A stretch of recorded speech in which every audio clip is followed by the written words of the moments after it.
وہ ابو داؤد میں ایک حدیث موجود ہے، مسند احمد کے اندر بھی حدیث موجود ہے، اور اب اس میں کیا کچھ ہم بیان کریں، دردناک چیزیں ہیں۔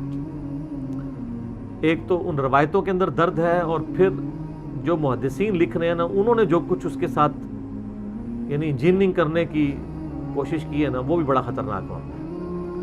مثلا ابو داؤد حدیث لے کے آتے ہیں، میں نے اس کربلا والے ریسرچ پیپر میں بھی ڈالی ہوئی ہے، یہ عشرہ مبشرہ والی، اور اس میں وہ کیا کرتے ہیں، وہ آپ، میرا ایک کلپ بھی ویسے چڑھا ہوا ہے یوٹیوب کے اوپر، سنی اور شیعہ کتب میں حق چھپانے کی 2 مثالیں، لاکھوں لوگوں نے وہ کلپ دیکھا ہے۔ یہ سنن ابی داؤد میں ایک حدیث ہے جی، انٹرنیشنل نمبر کے مطابق 4650، اور یہ حدیث مسند احمد میں بھی موجود ہے۔ شیخ البانی، شیخ زبیلی زئی، شیخ شعیب آرنود، تمام محدثین نے اس کی صحت کے اوپر حکم لگایا کہ یہ صحیح حدیث ہے۔ مسند احمد میں 1629 ہے، جلد 1 صفحہ 187 مکتبۃ الشاملہ کے مطابق۔ ابو داؤد میں 4650، یہ آنورڈ 4-5 روایتیں ہیں۔ اب یہ الفاظ آپ دیکھیں نا، تابعی کہتے ہیں سیدنا ابن حارث، وہ کہتے ہیں کہ میں فلاں شخص کے ساتھ کوفے کی مسجد میں بیٹھا ہوا تھا۔ اب یہ فلاں کا یہ نہ سمجھیے گا ان کو بندے کا نام نہیں پتا تھا کہ وہ مسجد کے امام یا خطیب کون ہے۔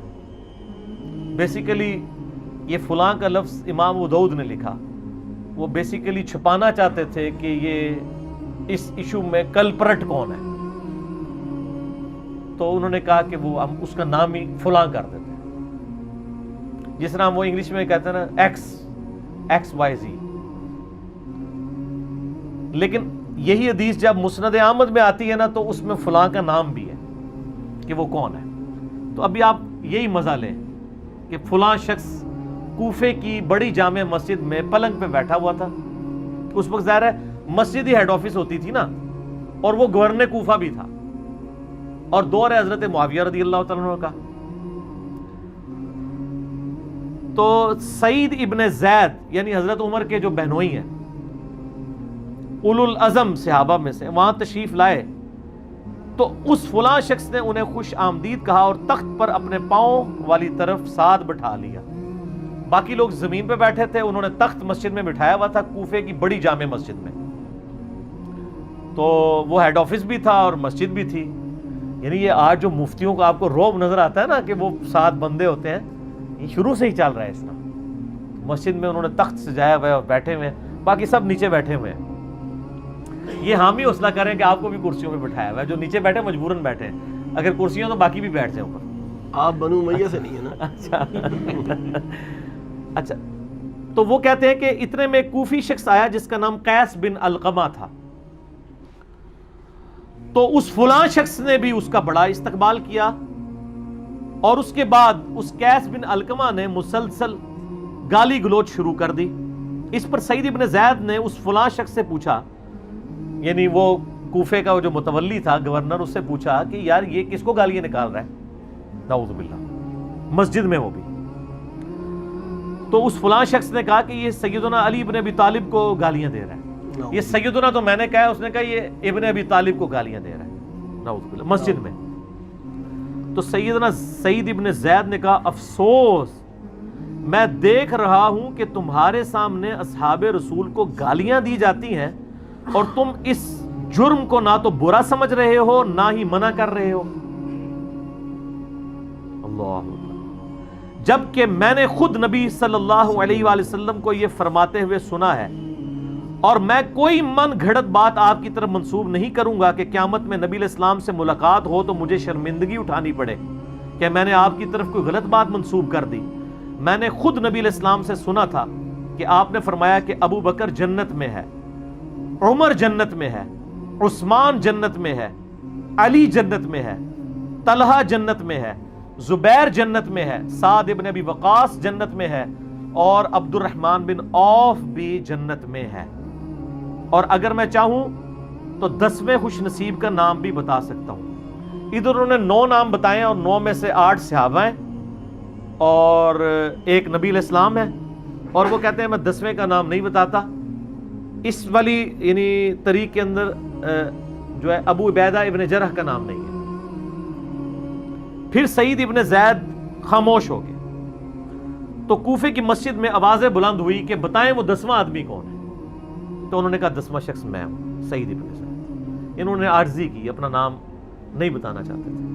اور اس میں مسند احمد میں الفاظ ہیں، جب لوگوں نے کہا تمہیں اللہ کی قسم دیتے ہیں، تم نے کہا اللہ کا نام بہت بڑا ہے. تو سنو وہ 10واں شخص میں ہوں جس کو نبی علیہ السلام نے جنت کی بشارت دی تھی. پھر فرمایا تم سب سن لو، جس شخص نے نبی علیہ السلام کے ساتھ جہاد کیا اور اس کا چہرہ غبار آلود ہوا، تم میں سے کسی کے ساری عمر کے نیک اعمال اس سے بہتر نہیں ہو سکتے، خواہ تمہیں حضرت نوح علیہ السلام جتنی عمر ہی کیوں نہ دے دی جائے. 950 سال بھی تم لگے رہو نا، تو جو حضور کا ساتھی تھا اور وہ جہاد میں شریک رہا اور اس کے چہرے پہ صرف مٹی لگ گئی. یہ تو عام بندے کی بات ہو رہی ہے. مولا علی نے تو جنگیں جتائی ہوئی ہیں. بے شک سر مولا علی تو بات ہی کوئی نہیں، وہ تے گل ہی کچھ اور ہے. وہ کہہ رہے عام بندیاں دی گل کر رہا میں. تو چہرے ہے کہ تسی مولا علی تے پونک رہے ہو. اچھا اب امام ابو داؤد نے یہاں فلاں لکھا لیکن انہوں نے نام نہیں بتایا. لیکن ضمیر تو انسان کو ملامت کرتا ہے نا. آپ اندازہ کریں کہ یہ چیپٹر تھا خلافت کا جدھر انہوں نے یہ حدیث لی، اور اس میں یہ سارے ٹاپک ڈسکس کر رہے ہیں. اچانک نا یہ ساری حدیثیں لکھنے کے بعد نا ایک حدیث لے آتے ہیں وہاں پہ. پہلے حدیث لے کے آتے ہیں امام ابو داؤد کہ نبی علیہ السلام نے فرمایا کہ جن لوگوں نے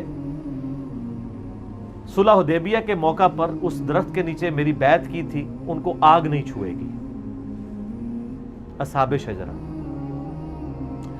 پھر اس کے بعد اچانک ایک حدیث لے کے آتے ہیں کہ صلح حدیبیہ کے موقع پر جب سہیل ابن عمرو نبی علیہ السلام کے ساتھ معاہدے کے لیے آیا تو بار بار آپ کی داڑھی کی طرف ہاتھ بڑھاتا تھا. ان لوگوں کو عادت ہوتی ہے نا داڑھی پہ ہاتھ رکھ کے بات کرنا ہے تھوڑی پہ. وہ کافروں کی طرف سے آیا ہوا تھا.